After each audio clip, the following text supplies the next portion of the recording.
आप सभी को राम राम। मैं दीपक कुमार आप सभी का स्वागत करता हूं आदर्श डायलॉग में। दोस्तों, आप सभी से निवेदन है कि वीडियो को देखिए, लाइक कीजिए, शेयर कीजिए और चैनल को सब्सक्राइब कीजिए। दोस्तों, जिस तरीके का राजनीतिक परिस्थिति इस समय कांग्रेस पार्टी के अंदर बना हुआ है, उसको देखकर ऐसा लग रहा है कि शायद जो कांग्रेस पार्टी में अब वरिष्ठ नेता है, उनको भी यह भरोसा हो गया है कि कांग्रेस पार्टी का जो राजनीतिक भविष्य है वो अंधकार में है। वो भी अब शायद इस बात को मान चुके हैं कि वर्तमान का जो कांग्रेस है वह खत्म हो जाएगा। जिस तरीके से कांग्रेस पार्टी के वरिष्ठ नेता, जिन्होंने इस कांग्रेस के लिए अपना जीवन खपा दिया, जिन्होंने इस कांग्रेस को मुश्किल वक्त दौर से निकाल कर लाया, वो भी अब शायद हताश और निराश हो गए हैं। उनको भी लगने लगा है कि इस समय जिस नेता के हाथ में कांग्रेस पार्टी का बागडोर है, इस समय जो कांग्रेस पार्टी को चला रहे हैं, वो लोग इस कांग्रेस पार्टी को डुबा देंगे। और शायद यही कारण है कि अब कांग्रेस पार्टी के वरिष्ठ नेता,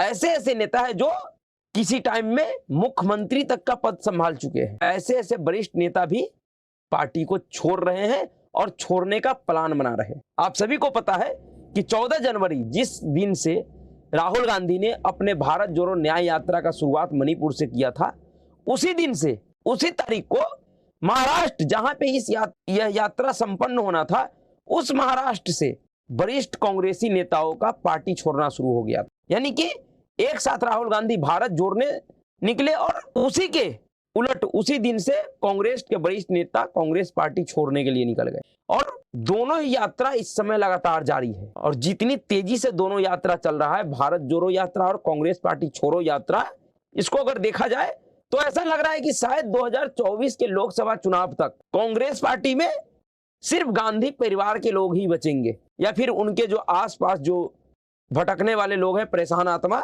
जिन्होंने कभी भी जनता का सामना नहीं किया, चाहे वो रणदीप सिंह सुरजेवाला हो या जयराम रमेश जैसे लोग हो, इन लोगों ने कभी भी जनता के बीच में नहीं गया। हमेशा ये लोग बैक दरवाजे से, चोर दरवाजे से घुस कर मंत्री और सांसद बनते रहे हैं। ऐसे यही लोग बचेंगे। 14 जनवरी को महाराष्ट्र कांग्रेस के वरिष्ठ नेता मिलिंद देवरा ने पार्टी छोड़ा। उसके बाद बाबा सिद्दीकी ने पार्टी छोड़ा। उसके बाद पूर्व मुख्यमंत्री और कांग्रेस के वरिष्ठ नेता अशोक चौहान के ने पार्टी छोड़ा।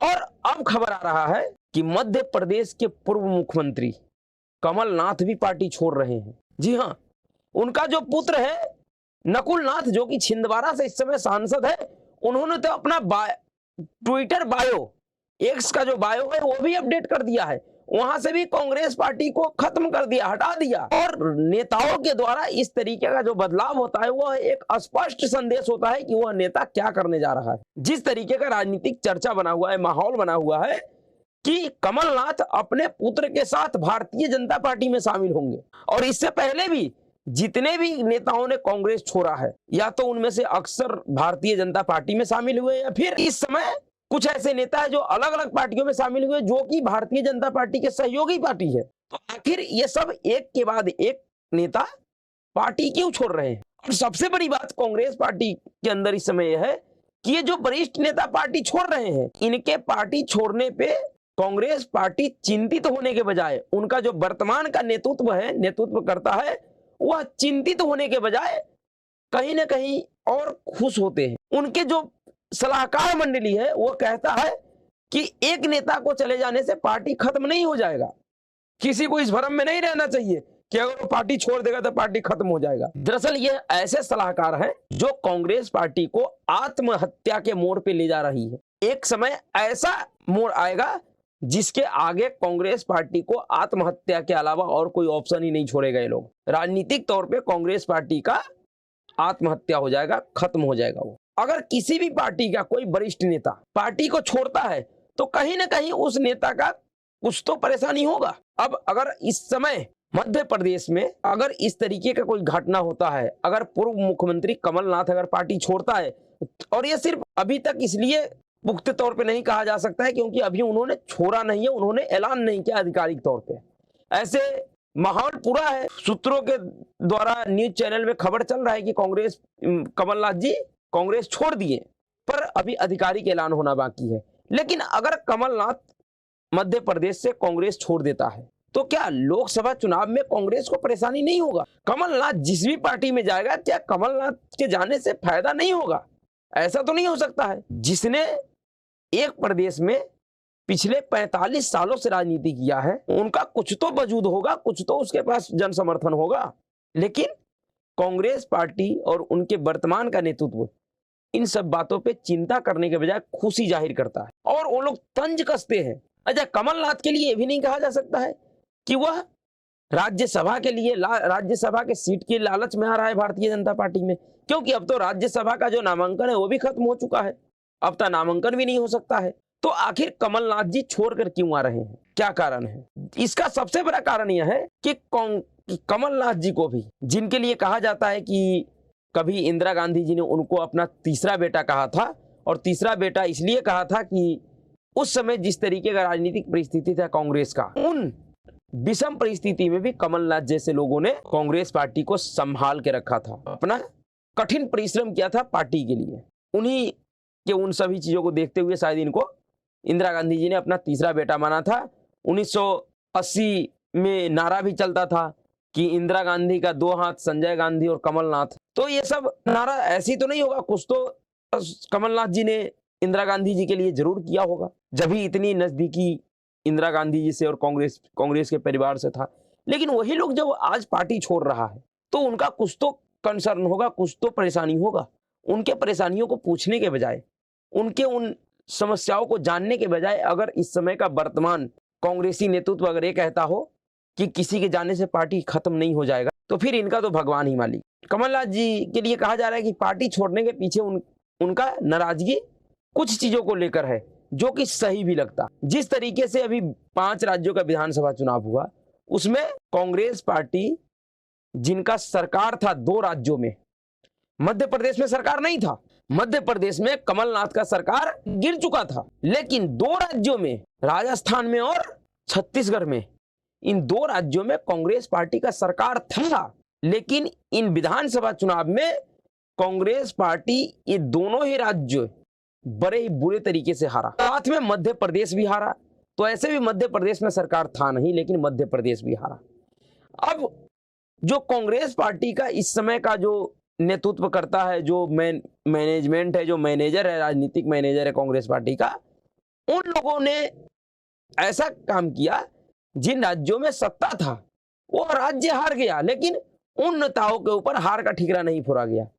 लेकिन जिस राज्य में सत्ता नहीं था, विपक्ष में था कांग्रेस, और वहां पे हार गया, तो उस हार का पूरा ठिकरा कमलनाथ जी के सर पे फोड़ दिया। और एक ऐसे व्यक्ति को, जीतू पटवारी को, कांग्रेस पार्टी ने मध्य प्रदेश का प्रदेश अध्यक्ष बनाया, जो पिछले विधानसभा चुनाव में सार्वजनिक तौर पे यह कहता हुआ दिखाई दे रहा है, चुनाव प्रचार के दौरान, अपने वोटर्स के दौरान, यात्रा के दौरान, कि कांग्रेस पार्टी गई तेल लेने, तुम हमें ध्यान देना, अपने भाई को ध्यान देना। यानी कि उसका सीधा कहना था कि कांग्रेस पार्टी को वोट दो या मत दो, लेकिन हमें जरूर जितवा देना। उनका यही योगदान था कांग्रेस के लिए, और उस व्यक्ति को इस बार मध्य प्रदेश का कांग्रेस प्रदेश अध्यक्ष बनाया गया है। और किसे हटाकर?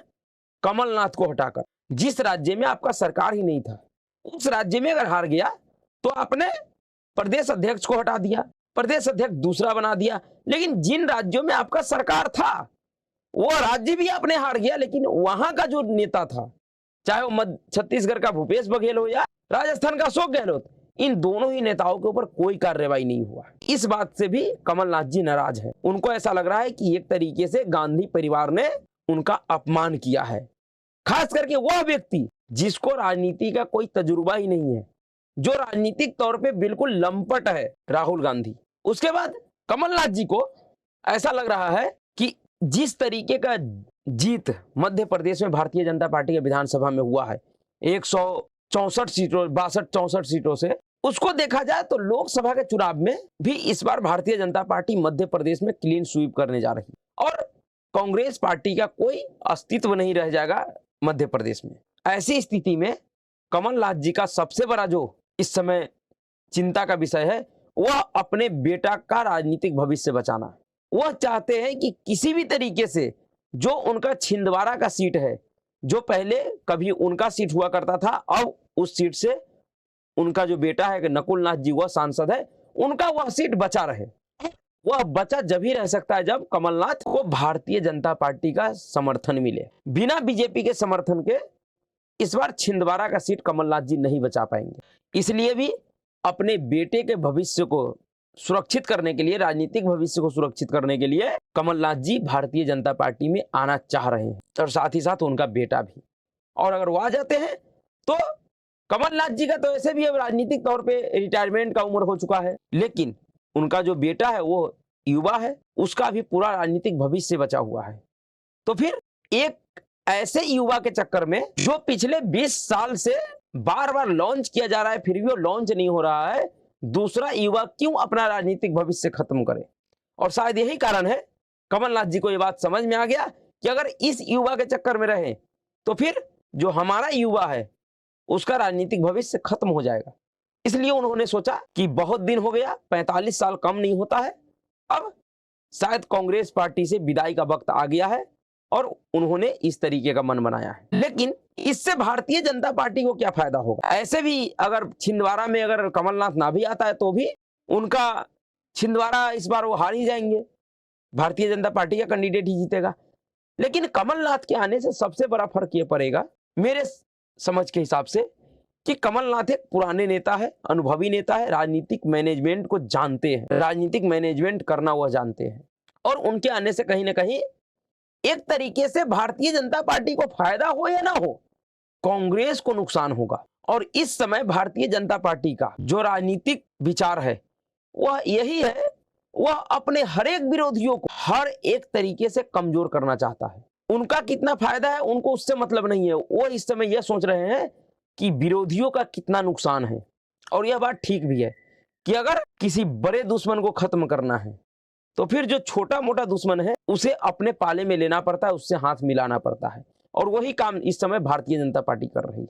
लेकिन कुछ लोग अब नैरेटिव करना शुरू कर दिया है कि कमलनाथ को भारतीय जनता पार्टी में नहीं लेना चाहिए क्योंकि उसके ऊपर सिख नरसंहार का आरोप है जो 1984 में हुआ था। तो सबसे पहली बात, ऐसे लोगों को यह सोचना चाहिए कि जिस कमलनाथ के ऊपर सिख नरसंहार का आरोप है और जिस पार्टी ने करवाया, उसी पार्टी को पंजाब ने, उसी सिखों ने 3 बार 1984 के बाद 3 बार पूर्ण बहुमत का सरकार बनवाया है। अगर जब सिख ही अपने नरसंहार को भूल गया, जब सिख को ही याद नहीं है कि उनका नरसंहार किस पार्टी ने करवाया था, तो भारतीय जनता पार्टी को इस बात को क्यों याद रखना चाहिए? उनको इससे क्या फायदा होगा? जितना सिखों के लिए भारतीय जनता पार्टी ने किया है, उसके बावजूद जिस तरीके का इस समय राजनीतिक हालात देश में सिखों ने पैदा करके रखा है, पंजाबी सिखों ने खास करके, चाहे उसके बेस में कोई भी हो, है तो वो सब पंजाबी। ऐसी परिस्थिति में अगर भारतीय जनता पार्टी को किसी तरीके से कोई फायदा होता है तो बिल्कुल उसे लेना चाहिए। जिनको अपने ऊपर हुए अत्याचार का खुद ही स्मरण नहीं है, वो खुद ही अपने ऊपर हुए अत्याचार को भूल चुके हैं, तो दूसरा आदमी उसको याद करके क्या करेगा भाई? इसलिए अगर कमलनाथ जी आते हैं भारतीय जनता पार्टी में तो इसमें कोई दिक्कत नहीं है, आना चाहिए। कोई भी अनुभवी वरिष्ठ नेता अगर आ रहा है तो आना चाहिए, लेकिन इतना जरूर है कि कमलनाथ जी चाहे भारतीय जनता पार्टी में आ जाए, कमलनाथ जी अगर भारतीय जनता पार्टी में आ जाते हैं तो राजनीतिक तौर पे उनके सामने एक ही विकल्प होगा, या तो सक्रिय राजनीति में वो रहेंगे या उनका बेटा। अगर बेटा को सक्रिय राजनीति में रखना है भारतीय जनता पार्टी के अंदर तो फिर कमलनाथ जी को पार्टी के लिए काम करना होगा। वो सक्रिय राजनीति में नहीं रह पाएंगे, संगठन के लिए काम करेंगे। ऐसा नहीं होगा कि कमलनाथ जी को भी मंत्रालय मिल जाएगा और बेटा को भी, यह संभव नहीं है। और शायद कमलनाथ जी इन सब बातों को विचार करने के बाद ही इस बात का आधिकारिक घोषणा करेंगे कि वो भारतीय जनता पार्टी में जाएंगे, और यह 2 से 3 दिनों में स्पष्ट हो जाएगा। तो देखिए क्या होता है, जो भी होगा अच्छा ही होगा। तो अभी के लिए इतना ही। अगर आपको वीडियो अच्छा लगा तो वीडियो को लाइक कीजिएगा, शेयर कीजिएगा और चैनल को सब्सक्राइब कीजिएगा। नमस्कार।